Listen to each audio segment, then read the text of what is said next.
এরপরে সামনের সোলার দুই পাও ধরে ফেরেশতারা তারে জাহান্নামের ভিতরে নিক্ষেপ করবে। জোরে জোরে কর নাউযুবিল্লাহ। এবার জাহান্নামের ভিতরে যখন নিক্ষেপ করবে, আরেক হাদিসে এসেছে জাহান্নামের ভিতরে যখন যাবে, যাওয়ার পর জাহান্নামীরা সব একসাথে হয়ে যাবে। একসাথে হয়ে বলবে, এই লোকটাকে, এই লোকটা তো খুব পরিচিত, এই লোকটা তো আমাদেরকে সৎ কাজ আদেশ করতো, অসৎ কাজ থেকে আমাদেরকে ফিরাইতো। লোকটা কেন জাহান্নামে আসলো, লোকটার একটু জিজ্ঞেস করি।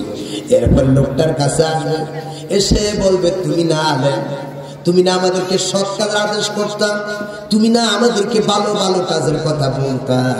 লোকটা বলতো, হ্যাঁ আমি করতাম, কিন্তু আমি তোমাদেরকে ভালো কাজের কথা বলতাম, কিন্তু আমি নিজে করতাম না। এই জন্য আল্লাহ রাব্বুল আলামিন আমার জাহান্নামের ভিতরে নিক্ষেপ করে দিয়েছে। জোরে জোরে বলেন নাউযুবিল্লাহ। আমার আলেম বলে, তারে যার ভিতরে ইলম আছে আর আমল আছে, বুঝতেছেন কথা আপনারা? যার ভিতরে ইলম আছে আমল আছে, ওয়াজ করতে বহু করে, কিন্তু নিজের ভিতরে আমল যদি না থাকে, কিয়ামতের দিন আল্লাহ রাব্বুল আলামিন তার মারাত্মক বড় ধরনের শাস্তির ব্যবস্থা করে দেবে। ঠিক কিনা জোরে কোন? আমি কি আলেম হতে চাই কার সন্তুষ্টির জন্য? আরো জোরে বলেন, কার জন্য? আমাদের যাবতীয় কাজ হবে কার জন্য? জোরে কোন? ভাইরা আমার, আমরা শপথ করি, সবাই বলি, قل إن صلاتي ونسكي ومحياي ومماتي لله رب العالمين। নিশ্চয় আমার নামাজ, আমার কুরবানি, আমার জীবন, আমার মৃত্যু সব আকাশের জমিনের মালিক আল্লাহ রাব্বুল আলামিনের জন্য নিবেদিত। জোরে জোরে কোন আমিন।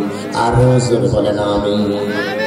ভাইরা আমার, কুরআনুল কারীমের ভিতরে আল্লাহ রাব্বুল আলামিন বলছেন, ইয়া আইয়ুহাল্লাযীনা আমানু লিমা তাকুলুনা মা লা তাফআলুন। হে ইমানদাররা, এমন কথা কেন বলো?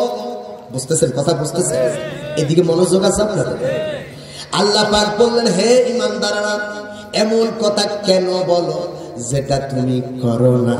তাহলে এমন কথা বলা যাবে না যেটা আমরা করব না। বুঝতেছেন কথা? আল্লাহ পাক আরো বলেন, কাবুরা মাকতান ইনদাল্লাহি আন তাকুলু মা লা তাফআলুন।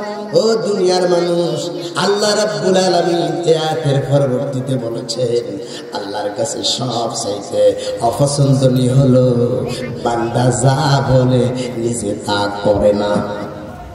আছে না এরকম?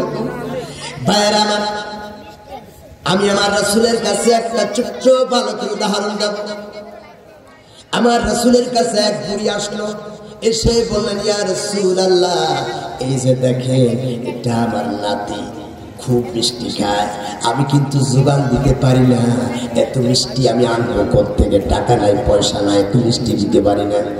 আপনি মেহেরবানি করে আমার এই নাতিটাকে একটু নসিহত করেন, মিষ্টি যাতে করে কম খায়।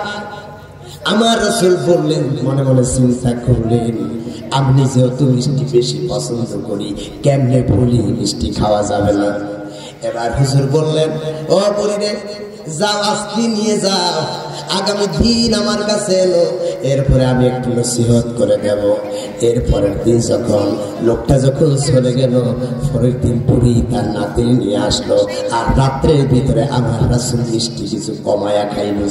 সুবহানাল্লাহ।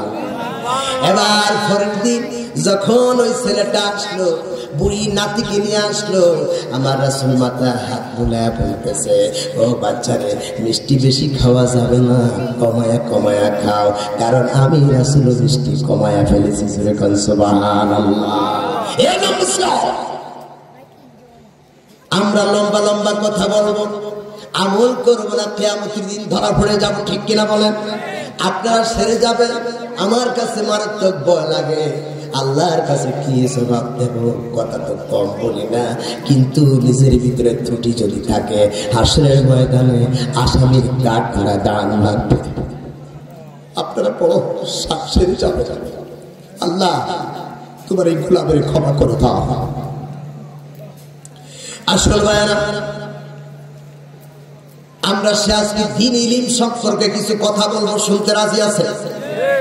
এটা যে নুরানি মাদ্রাসা, হাফিজিয়া মাদ্রাসা, এই নিয়ে আমি কিছু কথা বলতে চাই। ভাইয়েরা, আল্লাহ সবাই কিন্তু ইলম দেয় না, আল্লাহ যারে চায় তারই বড় ইলমের মালিক বানায়। ঠিক কিনা জোরে কর, কথা কি বুঝতেছেন আপনারা? আমার রাসূল বলছেন, মান ইউরিদিল্লাহু বিহি খাইরান ইউফাক্কিহু ফিদ্দীন। আমার রাসূল বললেন, আল্লাহ রাব্বুল আলামিন যারে চায় তারই কোরআনের ইলম দান করে। কিসের ইলম দান করে জোরে কর, আরো জোরে বলেন কিসের ইলম? আল্লাহ যারে চায় না তারে দ্বীন ইলম দান করে না। আল্লাহ আমাদের সকলের অন্তঃকরণে দ্বীন ইলম দান করুক, করুন আমিন। আমরা কার কাছে দোয়া করব? সবাই বলেন দ্বীন ইলমের জন্য কার কাছে চাইবো?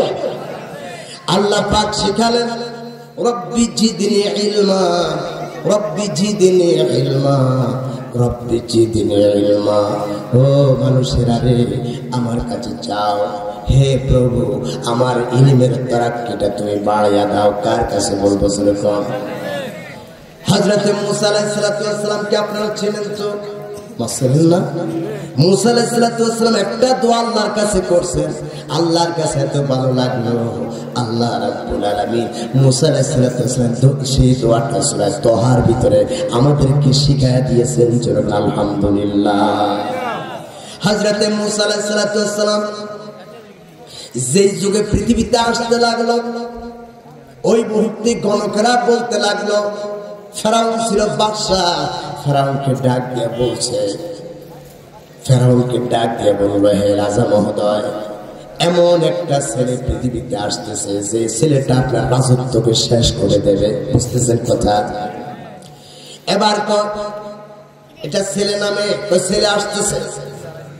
এবার ফেরাউন কি করলো শুনো। ফেরাউনের কয়, ঠিক আছে, এখন থেকে স্বামী আর স্ত্রী মিলন হতে পারবে না। বুঝতেছেন কথা? স্বামী আর স্ত্রী মিলন হতে পারবে না, মিলনে বাধা দাও।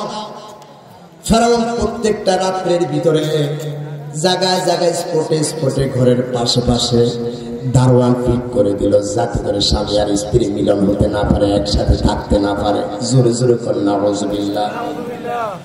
কত মারাত্মক ফেরাউন, কত জুলুমবাজ ফেরাউন, স্বামী স্ত্রীর অধিকার পর্যন্ত হস্তক্ষেপ করেছে।